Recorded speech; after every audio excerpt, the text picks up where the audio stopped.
Jose Mourinho will be the new Roma manager for the next 3 seasons, but will he stay that long? If we know anything about Mourinho, is that he never sticks around one place long enough, to the point where he's even been living in hotels anticipating his next move to whatever big club comes chasing him. So we're going to delve into all the nitty gritty of this move. Is he the right fit for Roma? Will they get better? Should they have sacked Paulo Fonseca? And is Jose Mourinho still a special one, given that he hasn't had that much success as of late? So, Mina, does he still have that special sauce?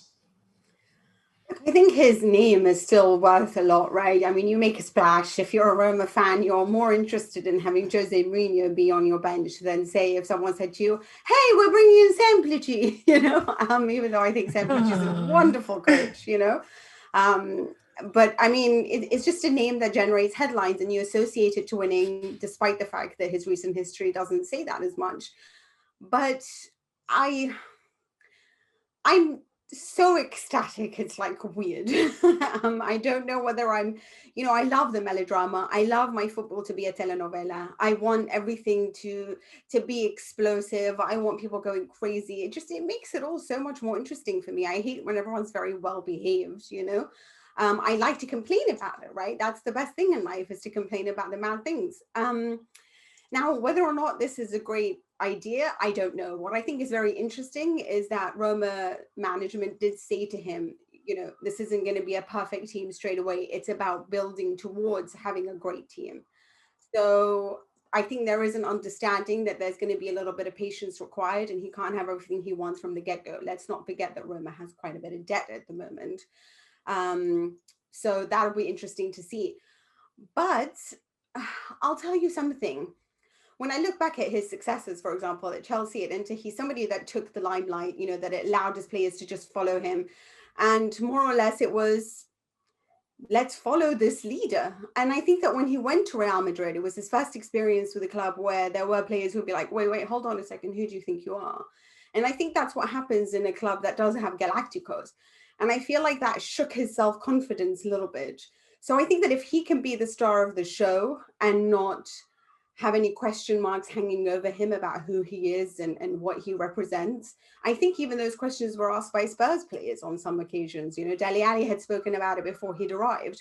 I'm not saying to you that's why he's no longer the player that, the manager that he is, and he's not winning as much. But Mourinho was a man who got the best players, always expensive sides, had a clear strategy and a lot of warriors. So it worked.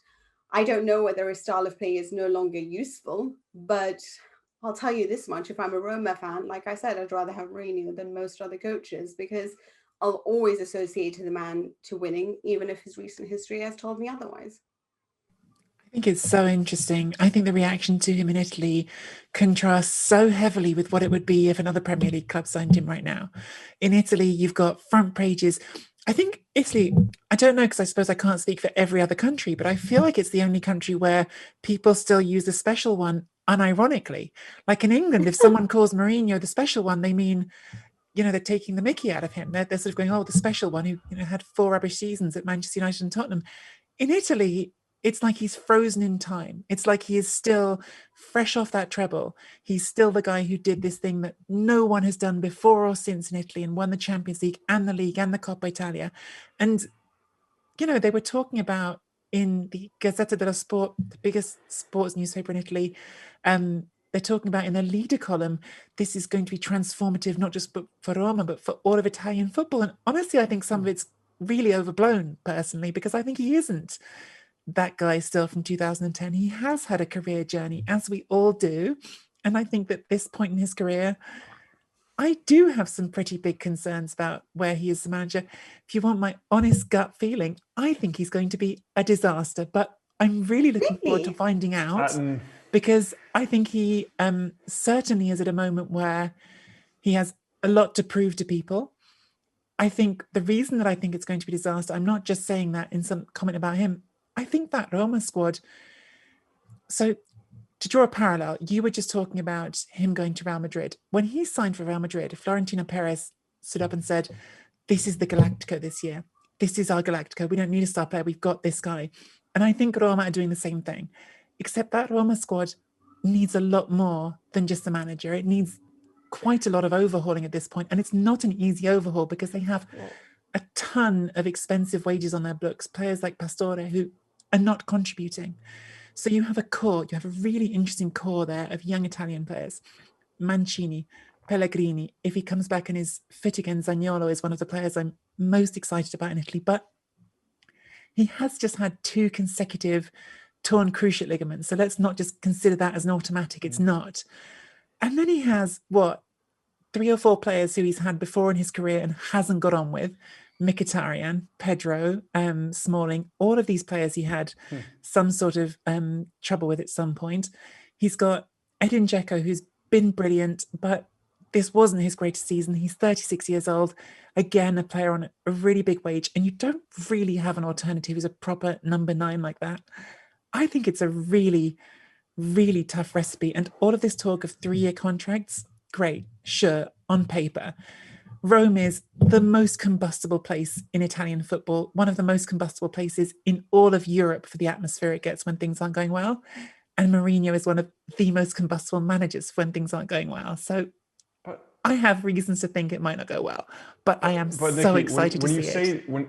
When you say disaster, I mean, we also have to reel in our expectations for what Roma is, with Milan getting better, with Inter getting better. Napoli, we know, is going to be challenging top 4. Atalanta is going to be there. Lazio. I mean, there are 6 or 7 teams really fighting for top 4. Obviously, Juventus is going to be top 4, you'd think. If they actually get someone who knows how to manage, that'd be a great start this summer, who's actually managed before in his life. So with Roma, will it actually get worse from here? I mean, if you look at the drop-off, that is massive, by the way, from 7th to 8th place. The teams behind Roma right now, Sassuolo, Sampdoria, Verona, Udinese. So Roma's almost like the last frontier of this upper tier of teams, right? There's such a big difference between the front 7 and then the rest of the league. So it's not going to get worse. They're not going to lose 6-2 to Manchester United or 6-1 to Manchester United. Probably again, right? They've had those calamitous collapses, but that's really not something I see with Jose Mourinho.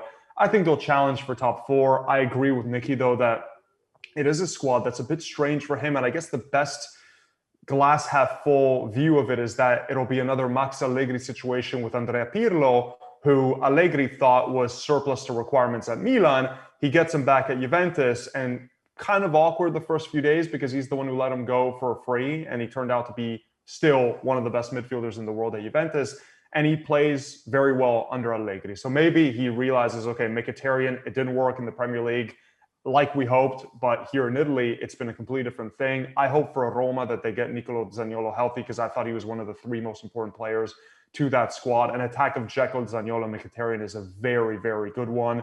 There is a young core. There is technical midfielders available like Pellegrini, Veretout, Villar. There's some decent players on this team. Thanks so much for watching ESPN on YouTube. And for more sports highlights and analysis, be sure to download the ESPN app. And for premium content and live streaming, subscribe to ESPN Plus.